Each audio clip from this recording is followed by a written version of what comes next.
Moonlighter is a wonderful game in which you play as a shopkeeper in the small town of Renoka.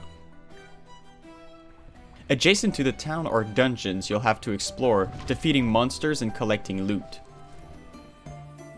And when that looting is done, you'll go back to town to sell your wares in hope of getting a good price. These two core elements of play are cleverly intertwined by the game's main theme: greed.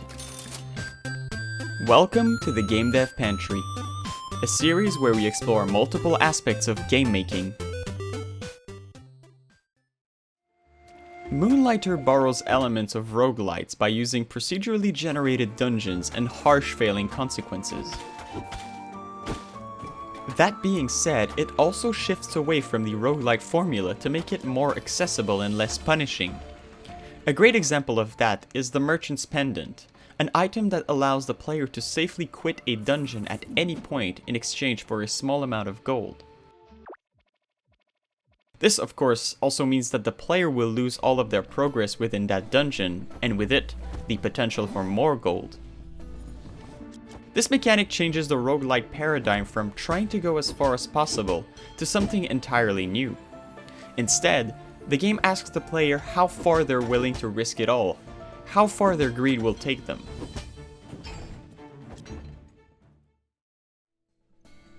Moonlighter's player progression is tied to loot exclusively. To gain health, speed, defense, or attack power, the player needs to craft new pieces of gear which require artifacts. An important part of Moonlighter is the fact that the player has a very limited inventory space.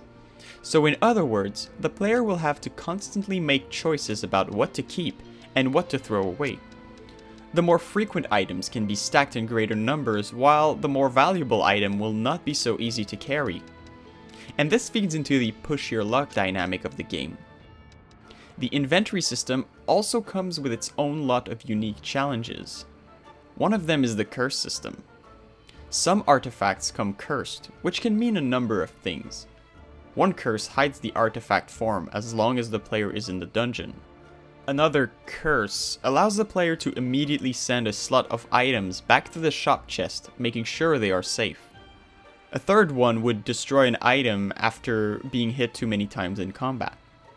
Those curses all build on the thematic of the game, adding to this feeling of risk-taking. Alongside this, the inventory system also comes with the Merchant's Mirror, a nifty tool that the player possesses, which allows them to sell their wares at a quarter of the price from inside the dungeon.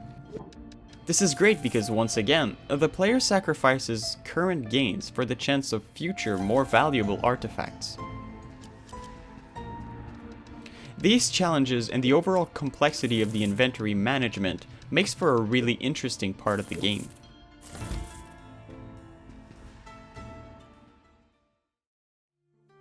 When the player decides that they've gathered their fair share of the loot, they head back to the shop to sell it.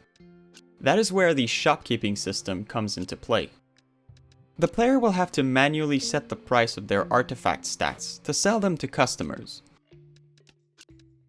For Moonlighter's developers, this system is another opportunity to build upon the main theme of the game. Pricing an item too high runs the risk of having that item not sell, or even lower the acceptable price from customers who are now wary of your unreasonable pricings. The players want to sell their item to the highest reasonable price possible, but being too greedy will result in a loss of profit in the long term.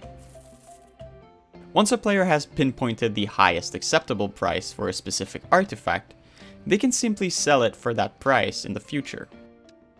This dynamic makes it so that selling artifacts does not become tedious and price setting is needed only for new items. The game provides many other challenges through customers that have unique behaviors. Some will want to buy only weapons and armors, while others will be willing to pay more because they're rich. Some will even just try to steal your stuff. These different customers add a unique flavor to the shopkeeping experience and safeguard this gameplay loop from becoming tedious. The shopkeeping is unique and very well crafted, which was important for the game considering that the players will spend half of their time doing that. The other half is spent with a more recognizable gameplay loop. Combat. As we mentioned before, progression is tied to loot, and this loot is divided in tiers and locked behind different dungeons. So to unlock a new tier of upgrades, the player has to complete dungeons. Each one of those is divided into 3 floors and a boss room. To complete one, the player will need to master a combat system that fits perfectly with the game's theme. Attacks in Moonlighter are very committal and will block the player's input for the duration of the animation. There are arranged combos, so each attack is linked to another attack, which will eventually lead to the final strike dealing double damage. This is interesting because the push here lock dynamic is present even in the most minute details of the game. The combat relies on the player wanting to unleash that last attack to deal more damage and pushing their luck. And once a player has mastered that combat and they feel comfortable, they can try to challenge the dungeon's boss. Bosses are the biggest challenges in the game and, as per the game's philosophy, they offer gigantic rewards.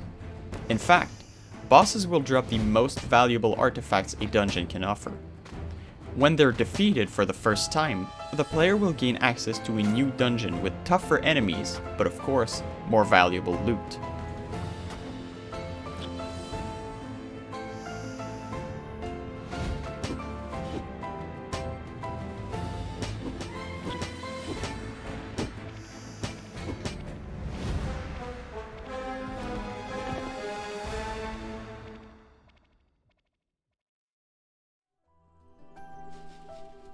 In sum, Moonlighter is a fantastic game with a surprising elegance and thematic attention.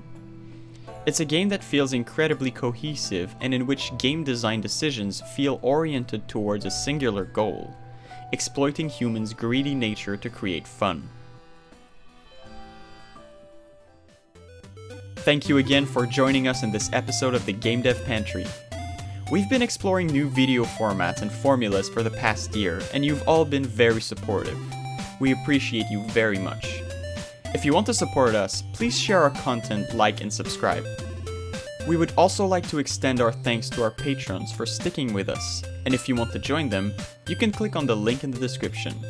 See you all next time.